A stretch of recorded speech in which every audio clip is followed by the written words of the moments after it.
First of all, what does 1957 have an importance of? Anybody know? Don't anyone say that was the year I was born, because you're in big trouble. Do what? The internet was started? No. Actually, that's when we got our first iPad. Y'all look at me like I'm crazy. We all had an Etch-a-Sketch. That's when we started with our iPads. So let's talk a little bit about the value, though, of social media. I want to tell you a little bit about a diversified survey that I did a few years ago, and it was between two different doctors. One had all of their social media set up, and one did not. So I had the very diversified group of people go through and take this survey, who they thought was the better doctor and who was not. Well, as they went through, it was the doctor who had all their social media set up.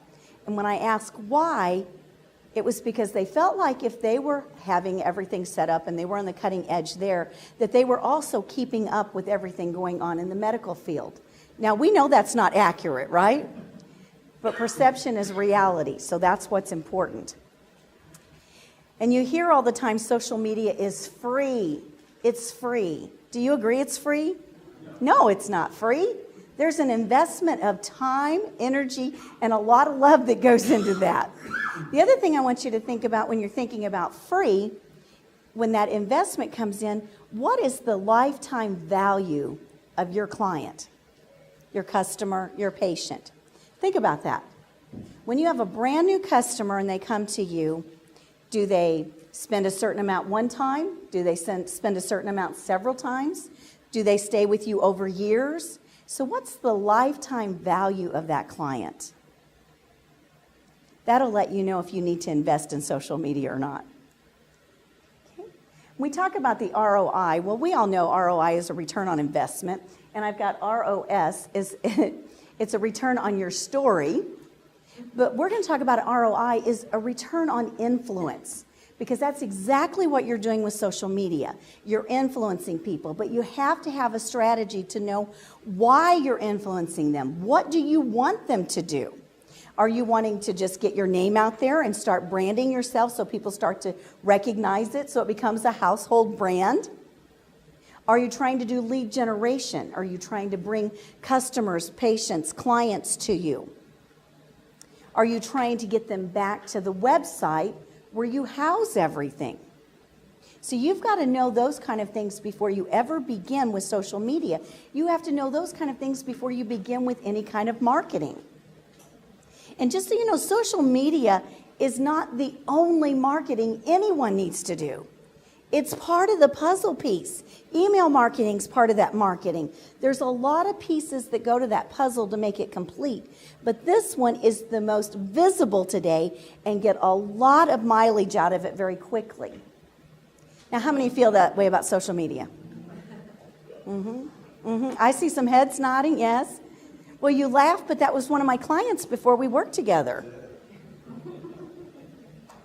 When you see photos like this in social media, they're nice on a personal page on Facebook. They're nice when you're looking at things in timelines, but that is not an image you want to perceive or be perceived by on Facebook for business. When you're looking at Facebook for business, this is the type of thing you want to see. Head and shoulders. You want to be able to see the eyes, because the eyes, when they can connect with you, is the first place they start to know, like, and trust you.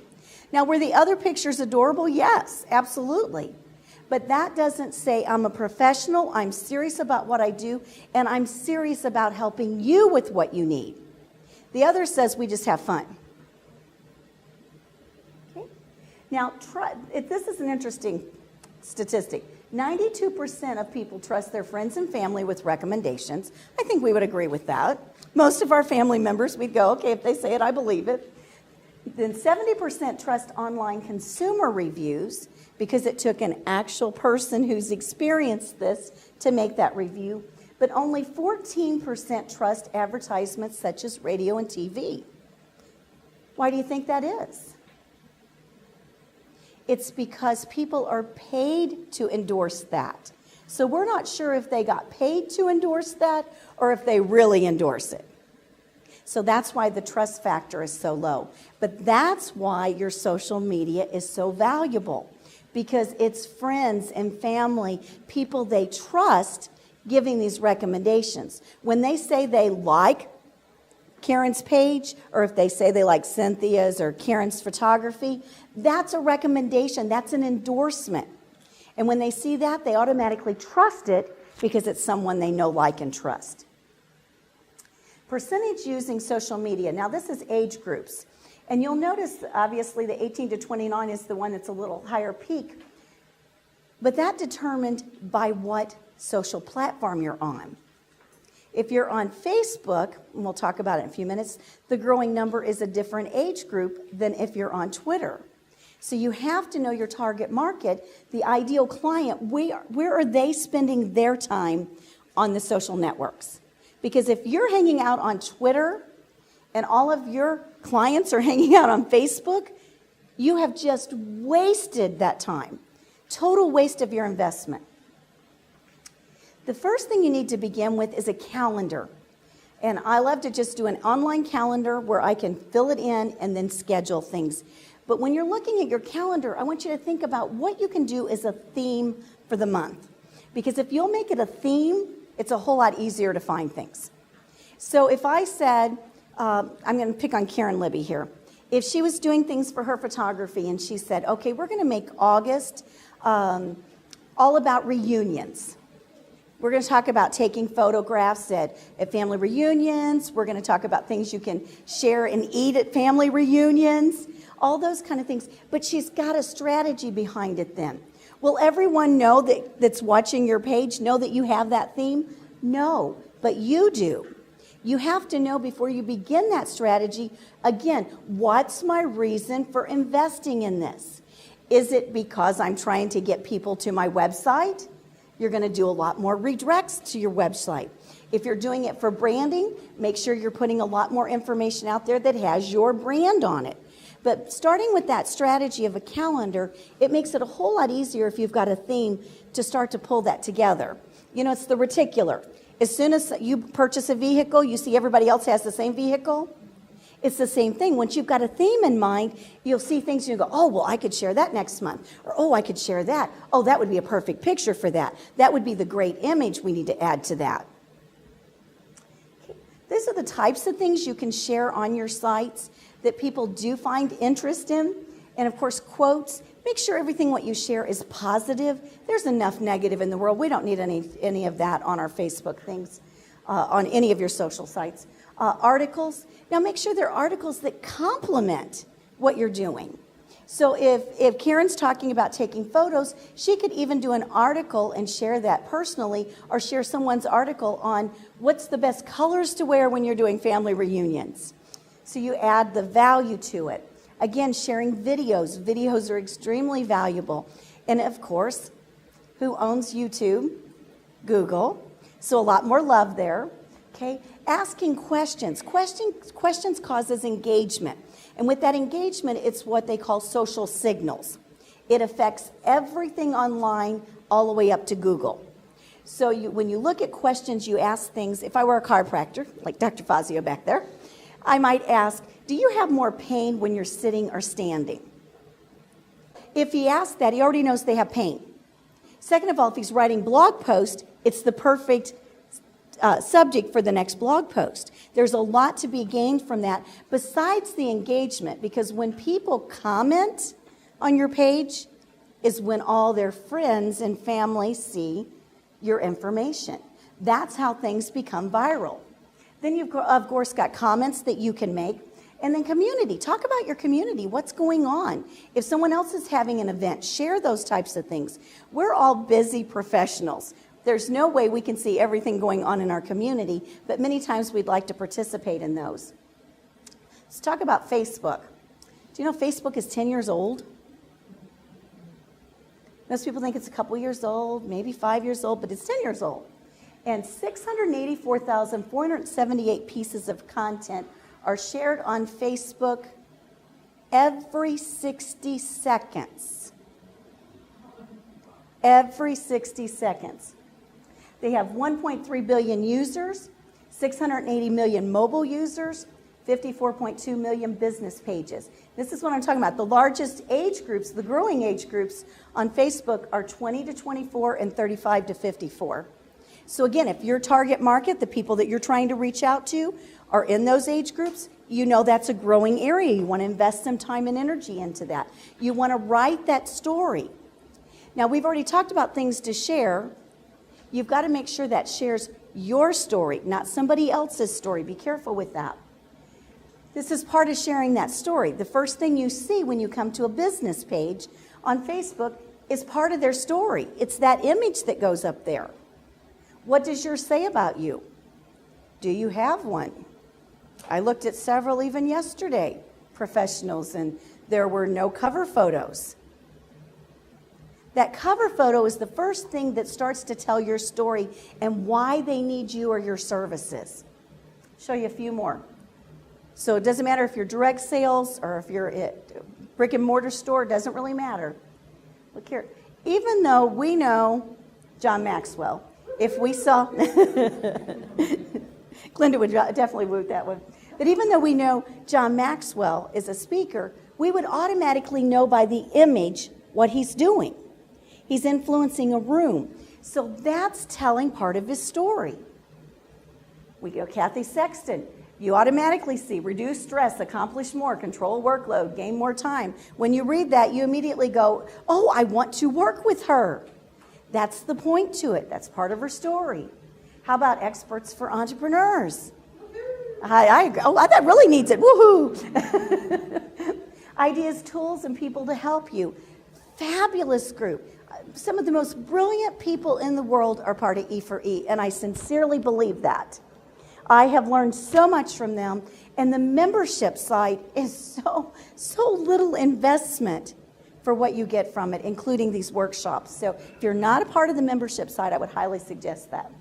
Your cover photo size is 851 by 315. That way things do not look distorted if you start to put it in a wrong size. Okay. And on Facebook, have any of you noticed with their algorithm that used to get a lot of people viewing your information and then all of a sudden it went, whoa. Anybody notice that? Oh yeah, it took a major dive. And for one thing, how does Facebook make their money? Advertisement. So they're wanting you to pay to play. But it means if you're not going to pay to play, you've got to do some additional things to stay up on the top and more people to see that. That's what we're going to talk about. First of all, 55 people reached here. You'll see this happens to be a platform I'm using that I'm getting a little more reach, but it was just simply a quote. But with Facebook, maybe some of you participated in a survey they did, that they would say, okay, this particular post, do you like more of those or less of those? This particular post, do you like more of those or less of those? If you participated in that, what they were trying to find out is what do you personally like? Because they're going to show more of that to you. So if you said you liked more images, you're going to see more images. If you said you liked more videos, you're going to see more videos. If you said you wanted to see more things with URLs to them, then you're going to see those kind of things. They're very, very bright in how they're doing their marketing online. 55 people reached. Mm-hmm. Is that only on the company page? On the company pages. Mm-hmm. This is only on business pages we're talking about. Okay. What's your story worth? You'll see I had a link here for the E4E community. So it automatically populates the picture. And right here you'll see I could have there's probably 3 or 4 pictures I could have chose at that point.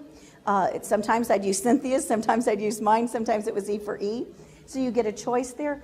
But that gives you more real estate space. And most of us are visual learners. So what happens when you're scrolling down and you see a picture? We all stop. We look at it, see what's going on. So that's why those get a little more attention. Okay. Photos receive 53% more likes. 53% more likes. Now, every one of us have the opportunity, if we're working with a great client, I'm working with Carrie Robinson, a Farmer Cardinal, those are the kind of things that are exciting. People want to know about that. That's different. Do I get in all the photos? No, and you'll see that. But talking about them and how fabulous they are is a whole different light than me saying, I. Be very careful. That becomes salesy and not very appealing.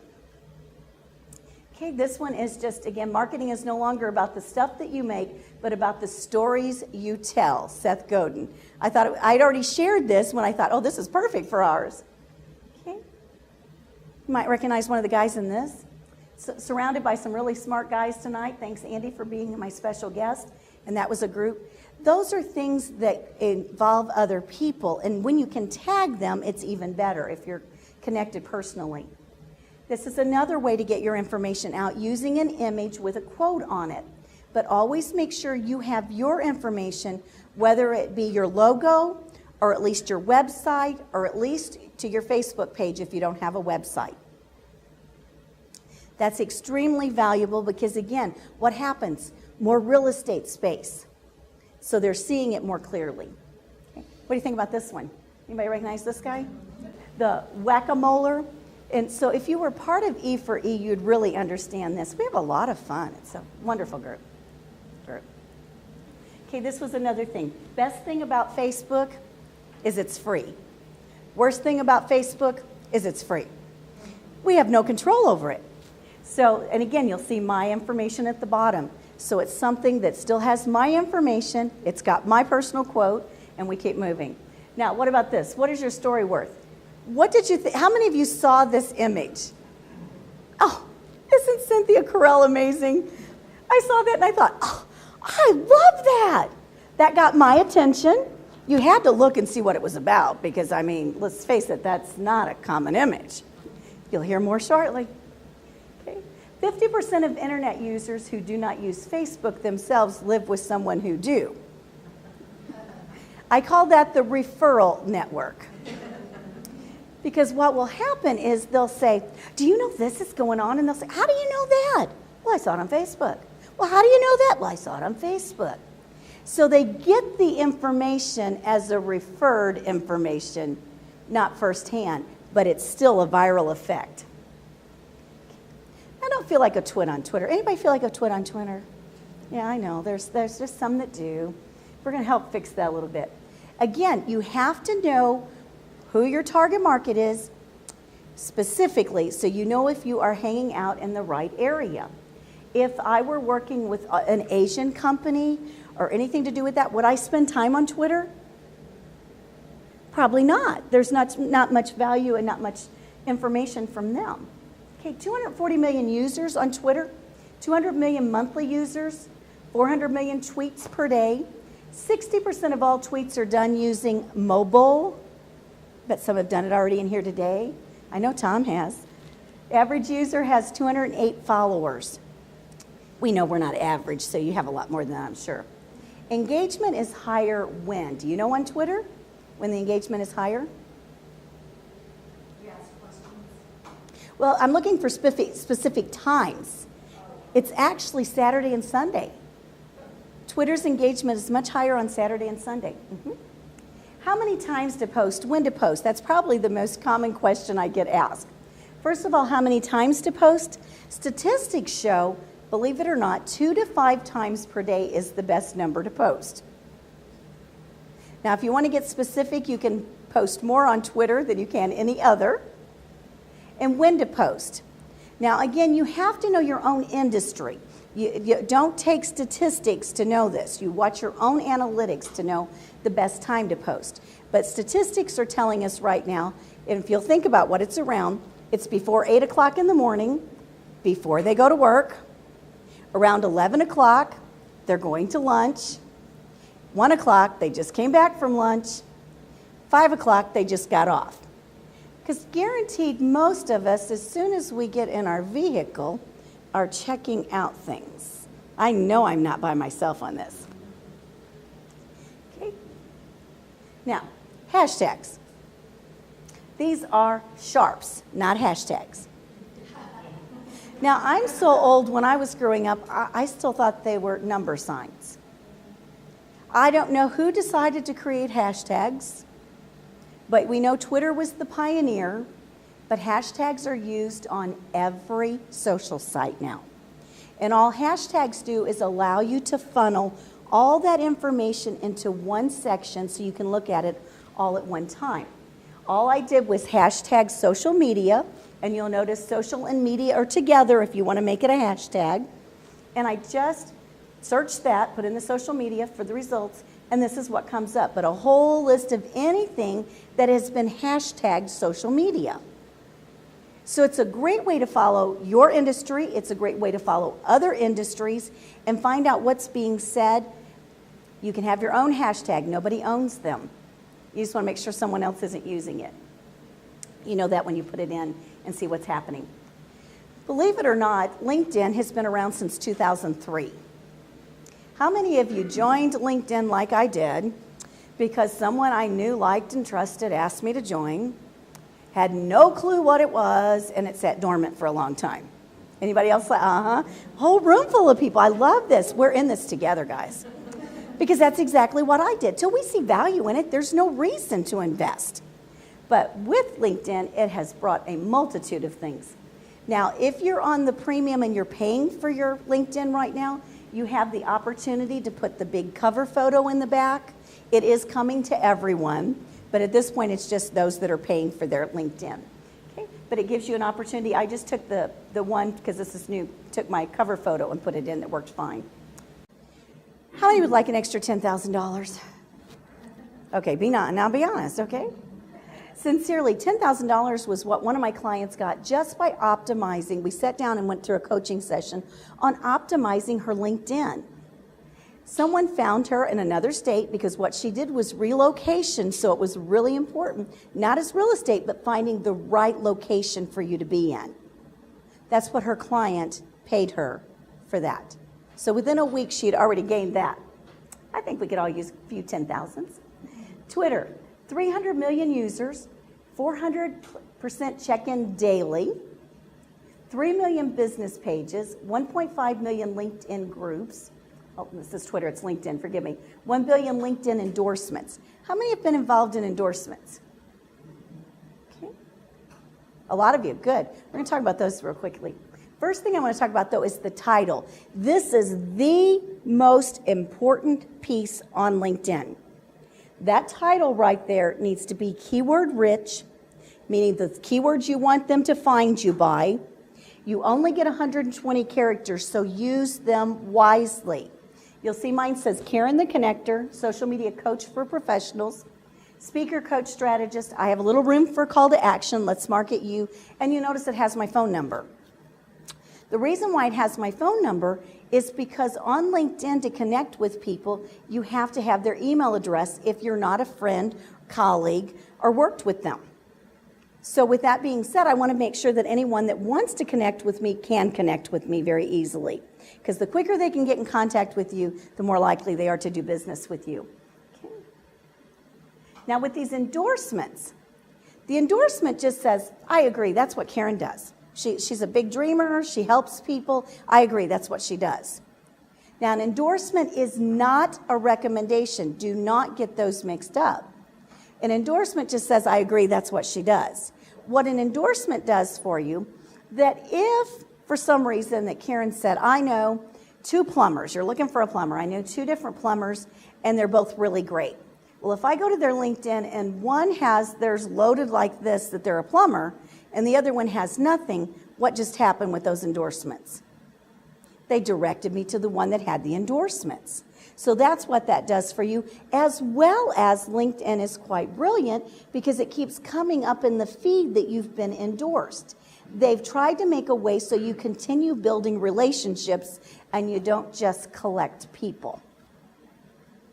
Okay, recommendations is where it's really at. That's the big difference.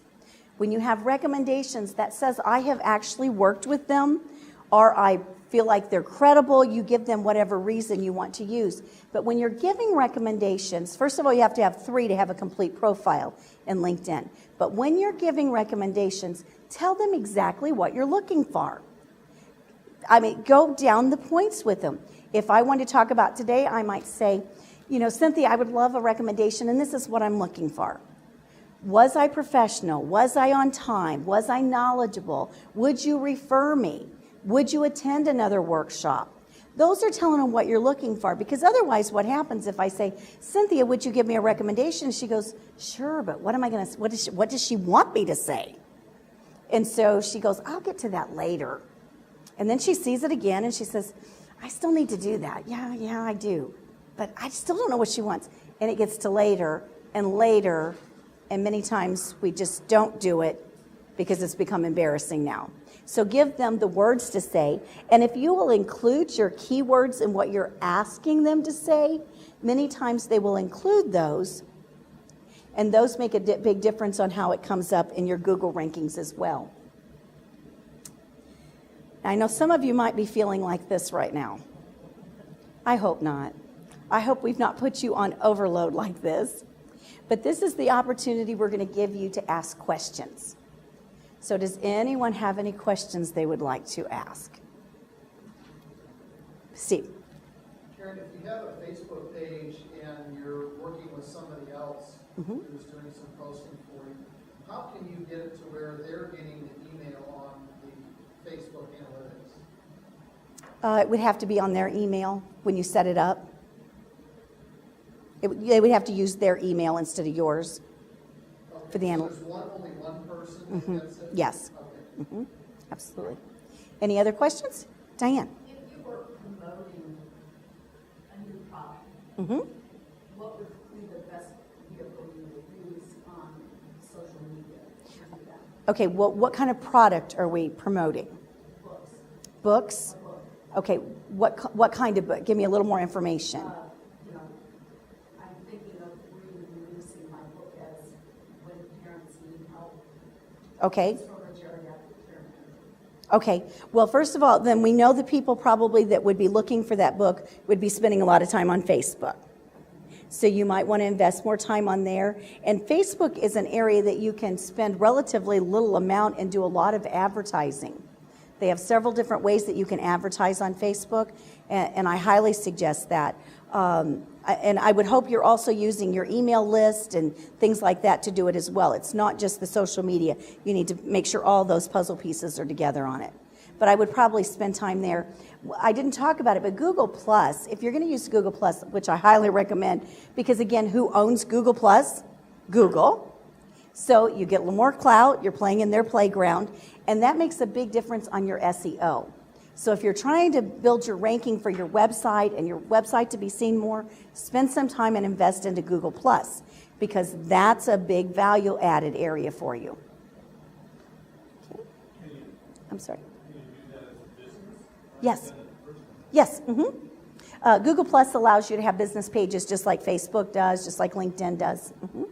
So. Karen, I want to ask two things. One, do you think that you really get your value by paying the extra on LinkedIn, paying the premium to upgrade your services to LinkedIn? Glenda, I think it depends on who you are and what you're trying to do with that. For many, the free service is just fine.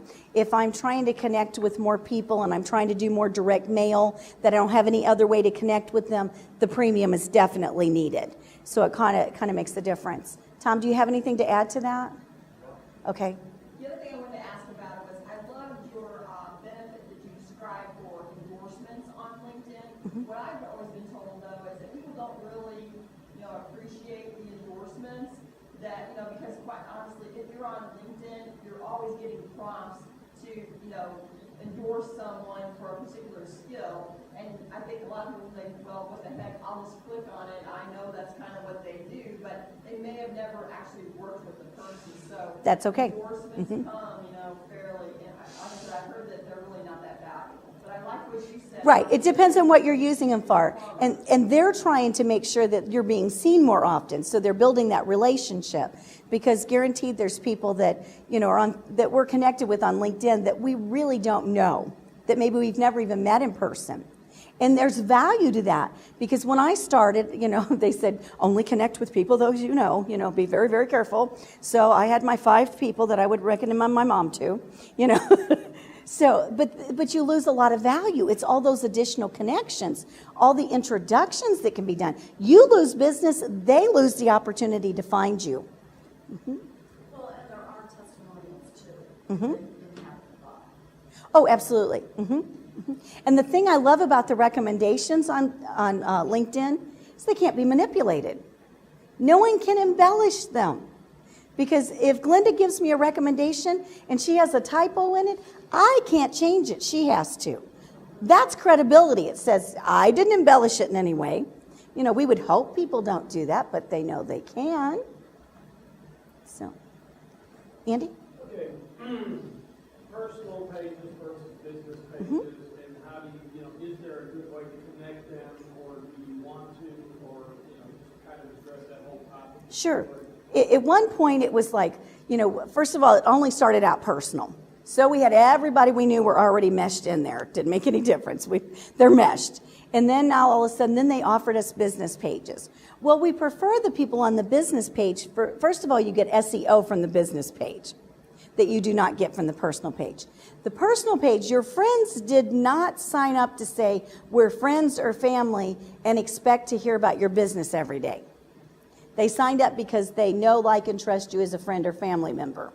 When they opt in or become a fan or like your page, and it's a business page, they're saying, I'm giving you the right, legally you have the right now, to share anything you choose to on that page that has to do with your business. Now, the best thing you can do, now there's value to both sides of that, because I have a large group that I'm friends with, and then as well as my business page. So there's times that I will go over and take things from my business page, personal, to my business, and share it on my personal. Because that keeps my brand still going. So if I'm on my personal page and I put in my business at the top and search for it, click on it, and share it from there, you're still seeing my branding go with that. And it's still going out to friends and family, but on a smaller scale. It's not everything I send out. And it's I'll tell you, Andy, it's very difficult to get all your friends and family over to your business page. As much as we try to encourage that, it's not an easy task. But it's the best thing you can do when you're wanting to give a lot of valuable business information. Okay. Deb? So is Facebook personal is one login, and then the Facebook businesses are second? Actually, Login, but in it both? okay, you have to be, Facebook will, you have to have a person that it can't be just that, you have to have a personal profile. And then what happens is at the top of the page, you'll just click and toggle over to it. Right. You don't have to log in separately.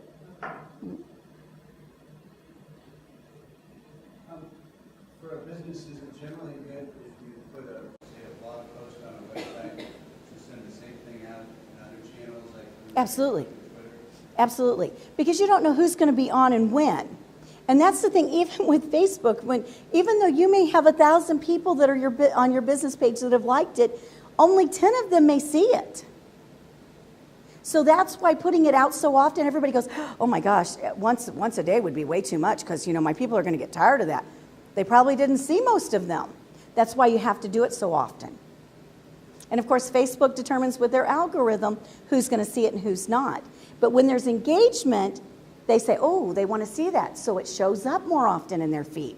That's why we encourage the engagement. Karen? Is there a limit to business pages? No. You can have as many business pages as you choose. One personal profile, but as many business pages as you choose.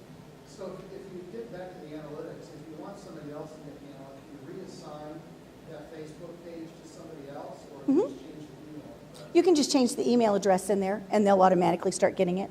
Will you go back to what you just made a comment about Facebook and their algorithm Mhm. and determine how many people will see what you're. Can you explain that a little bit more? Because I have spent quite a bit of time, and I'm not a personal entrepreneur, but I'm trying desperately to get all of our associates to, from their personal accounts or whatever, like the page. Sure. This is something that we're doing. And if I'm finding out that Facebook is controlling that only 50 people out of the 100 I've worked so hard to get are seeing it? Is that what you're saying? Absolutely. Oh my goodness. Karen, That's okay. it. I know I'm a big share, thank you. I'm sorry? Do you think it helps to share it on your profile? Like, Yes. Yeah. Yes. To help Yes. the brand engagement. Yes. Karen was talking, well, that's why you have your different types of posts you put out, because it hits different markets of people, what they like, what they don't like. And the other thing is to do it often enough that people are starting to comment, because they'll see it in their feed. Now, there is a way that you can put on there, when you like a page, you can, if you'll hover over it where you like it, it'll drop down and you can see get notifications. Now, at that point, they'll see everything that you put out. So if it's someone that I'm following closely, I want to get all their notifications. But you don't want to do that with all of your friends and family, because you'll never get done reading notifications. It's a business page. Sure. So it's not a personal. Mhm. So one more question kind of around that, because one of the things that we struggle with in getting people to like the page is that they feel if from my personal account I like that business page, then that business can see my personal. And I've tried to No. explain to No. everybody that no, when No. you like the page, you can see what Lexi posts, but Lexi can't go in and see what you did No. Friday night. No. Because they certainly don't want Big Brother company seeing what they did on Friday night. No. You know, No. I mean, and that's There's why no that's connection. That's a barrier that we've had. Sure. To find out, I mean, our average age of our company is 48, and for the longest time, we said, oh, they're not on social media, and yes, they are, they're all right here. In their pocket, they may not have a computer, you know, Right. because they're living rurally. But that was, when we kind of dug deeper, that was the impression and the understanding, or misperception. It is a And so it misperception. was hard to get them to like it, and I just learned that Facebook is controlling. Oh, Facebook does. That's why they have the advertisements, so you can pay to boost it, and on occasion. Mhm. Right, right. But no, but if they will go to, if you will take those same people and they will go on a regular basis and comment or like something on that business page, you will show up in their feed more often. Right, okay. Because it's the Facebook is going, oh, they like it, there's engagement, they're commenting, let's let them see more of it. So that's where the algorithm picks up there. So my current core group, I need to really say, come in here and say That's, something. oh, absolutely. And besides that, then now that's when their friends and family can see it. They see what's the business is going on. Mhm. Right. Mhm. Okay. And that's another misconception too. Even on the personal page, many times people say, everybody's going to see my information. Well, if you don't post and you don't make a comment, your friends and family aren't going to see that probably anyway, because they're not going to go to your page and look for it. So Karen, you were talking about getting people to like your stuff. Mhm. Because if they like your stuff, Facebook infers that they are engaged with you and your stuff starts to show up in front of them more often. Are there data to support the hunch that I have that the more you get out and like other people's stuff, the more your stuff Yes, is like yes, that? yes.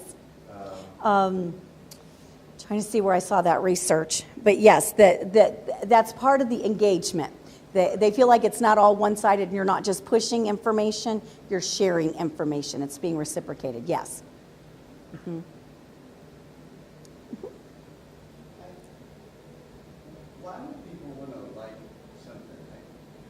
It just seems like a waste of time. Okay, so why would they like my business page? Okay, is that what you're saying? Yeah, or a post that you make. Oh, just because they liked it, whatever it might be. Like the one post, obviously, about your story with Seth Godin. I can guarantee Cynthia would come in and go, oh, I definitely like that. You know, it's all about our story today. So they're liking the information, and they're just saying basically they endorse this. And then you'll get people that will do it on a regular basis. Andy comments on a lot of things on my page. So that's being seen in front of his people as well. So it's a win-win, because he looks like he knows a lot because he's sharing information that I just shared on social media. Now all of his friends and family or whoever he's connecting with is going, man, he finds all the good stuff on social media. Now he's being seen for it. I think another part to answer that question is, if you think of it as a big party or a big conversation, when you hit the like button, this is your opportunity to put your 2 cents in. Mm-hmm. So you're just, Nice way to put it. yeah, you're just raising your hand saying, yeah, I like that. And people often like to put their 2 cents in, and that's how they do it. Mm-hmm. Yeah, and it also gives you the opportunity to tailor the content that you're going to see. Because to Correct. Karen's point, Facebook is now show you based on where you're engaging or where the points of engagement are. So I have a cousin who I used to like some of her nice stuff that she would post about family and so forth, and then she started posting everything political, just one political thing after another, and I got sick of it. And I realized that if I stopped saying that I liked her, stuff I did like, I'd stop seeing so much of Right. her garbage on my page. And so you control what you see by saying what you like. True. Karen? I think there's two more reasons also, Jeff, is when you like something, your name pops up for people to see you, that you're actually in this community, as Steve was talking about, oh, Jeff, I haven't talked to him in a long time. The other thing, doesn't this affect our clout scores? How active people are with you on Facebook affects your clout scores, or that's what I've been told. It's true, very true. It's your clout means your influence. K-L-O-U-T, clout. And that clout just shows your influence online is what that score is. But yeah, absolutely. One thing we didn't cover that I want to talk about, though, real quick before we wrap it up, is on LinkedIn. You need to have your whole, everything on LinkedIn needs to be filled out. That's your digital resume. That's your digital story of your life. Make sure it has all of those components filled out. If you're in a business now, say you were in real estate years ago and you don't want to be known for any of that, because that's not what you're doing now. Now you're in photography, we'll say. Then let's see what you can add to any of your previous experience and use the keywords that you'd use in photography now into your old positions, because it just helps you come up higher when people search photography at that point. Karen, there's also on LinkedIn especially, using pipes instead of commas. Correct. Here is very important. It is true. It's true. Using a pipe. You saw how mine had my social media coach pipe, strategist pipe speaker. Okay, I'm like. Okay, I'm sorry. I'm so sorry. Those kind of pipes. Okay. Okay. How, if you wanted to boost your audience and you did that boost, how does that work? You pay for it? Yes. Or, and then how much does it boost your audience? You will know that by the amount that you're willing to spend, Deb, and they will tell you that right then what your projected audience will be. And so they'll give you a pretty good idea. Diane? I have to say, I was having a hard time getting people to like my page until I used, promotional things through Facebook, and then all of a sudden, wow, my numbers went off the chart. Because Facebook is you're playing in their playground. You're one of their children now. We're going to show a lot more love. Yeah. Okay. Last question. I think Bill's ready to wrap it up here. Go ahead, Andy. The pipe thing, is that true only in LinkedIn or is that true on all media? It's not a have to, but it is more value to use it that way. And they're just saying it helps with the algorithms, how they see things, rather than a comma. My understanding is with the comma, then you're having to search for everything in that. Right. If you got a pipe. It stops it. It'll stop it. So they're looking for, if there's somebody doing a search, if they're looking for tax, with tax with a pipe around it, then they'll see it. But if you have tax, comma, speaking. It all runs together. It shows up if they're looking for a tax person that does speaking. Right. Okay. Good. Okay. Okay, we're going to turn this back over to our